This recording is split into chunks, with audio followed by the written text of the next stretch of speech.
ایک دلچسپ واقعہ ضرور پڑھیے گا۔ 3 دن پہلے اتوار کو میں نے اپنے دفتر میں اپنی ہی برادری کے 2 گھرانوں کے جھگڑے کا ایک عجیب یک طرفہ فیصلہ کیا، اور دونوں گھرانے میرا منہ تکتے رہ گئے۔ میں نے بیوی کو میاں کے ساتھ بھگا دیا۔ لڑکا پیرا ملٹری فورس میں نائک ہے اور 2-3 ماہ بعد چھٹی آتا ہے۔ اس کی شادی کو 4 سال ہو گئے ہیں، 2 سال کا بیٹا ہے، اور لڑکے کے والدین نے بہو سے بچہ چھین کر اسے 1 سال پہلے گھر سے چلتا کیا۔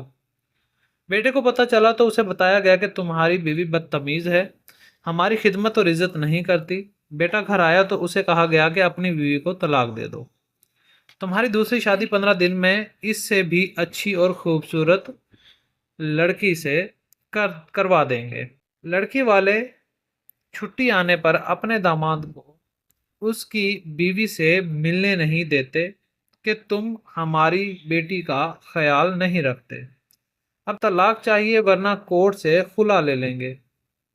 دونوں کے والدین کی آپس میں بھی بات چیت بند۔ فیصلہ میرے پاس آ گیا اور سب میرے دفتر جمع ہو گئے۔ لڑکی اپنے میاں اور بچے کو اس دن 1 سال بعد دیکھ رہی تھی۔ دونوں طرف کی شکایت سنی تو صرف والدین کی ذاتی انا کے علاوہ کچھ نہ تھی، اور دونوں کے والدین لڑکی کا بھائی ماشاءاللہ اپنی اپنی ضد پر ڈٹے ہوئے تھے۔ میں نے لڑکی سے بات کرنا چاہی تو ماں نے کہا یہ ناسمجھ ہے، مزید زیادتیاں برداشت نہیں کر سکتی، بس فیصلہ ہو چکا، طلاق چاہیے۔ میں نے لڑکے سے بات کرنا چاہی تو اس کی ماں لڑکے کو بولنے نہ دے کہ بس ہم لڑکی نہیں رکھیں گے نہ بچہ دیں گے، بیٹا طلاق دے رہا ہے۔ میں اس نتیجے پر پہنچا کہ میاں بیوی خاندانی جھگڑے کا شکار ہیں۔ میں نے دونوں کے والدین سے ذرا سختی سے کہا کہ میں میاں بیوی سے الگ بات کروں گا، تو سب چپ ہو گئے۔ سب کے لیے چائے منگوائی اور میں ان دونوں کو بچے کے ساتھ دوسرے کمرے میں لے آیا۔ لڑکی تو ایک دم رونے لگی کہ انکل مجھے طلاق نہیں لینی، میرا بیٹا رل گیا ہے۔ لڑکے نے کہا سر پلیز ہمارے گھر والوں کو سمجھائیں، میں طلاق بالکل بھی نہیں دینا چاہتا، اور ہم میاں بیوی کا آپس میں کوئی جھگڑا نہیں ہے۔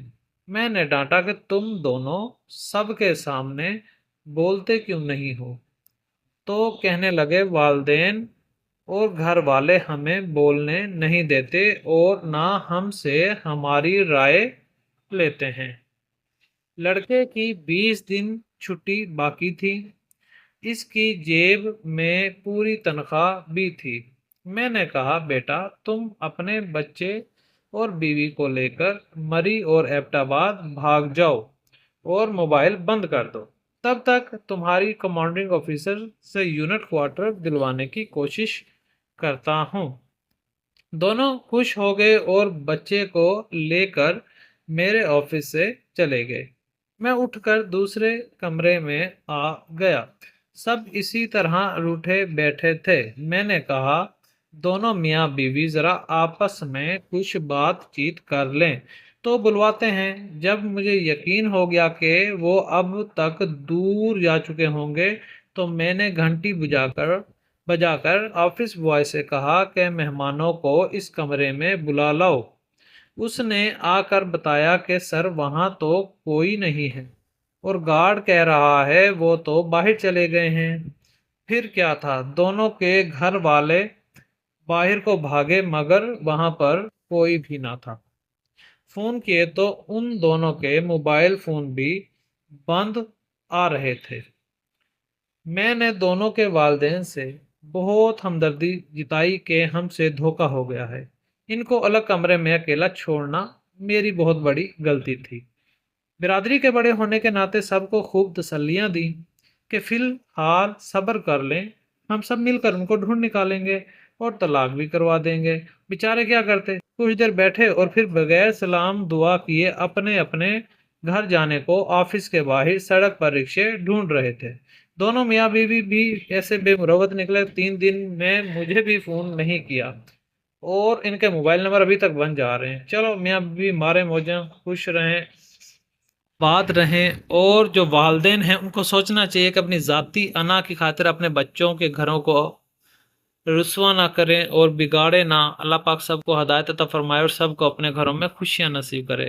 ویڈیو اچھی لگی ہو تو چینل کو سبسکرائب کر دیں، ویڈیو کو لائک کر دیں۔ اللہ حافظ۔